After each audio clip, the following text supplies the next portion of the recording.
నేను ఈరోజు పురాణ పూల్కి వచ్చేసాను. అమ్మవారి బోనాలు జరుగుతుంది. ఆ బోనాలు చూడడానికని వచ్చేసాను.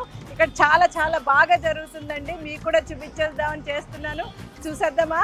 పదండి, ఇంకెందుకు అమ్మవారిని దర్శనం చేసుకుందాం రండి.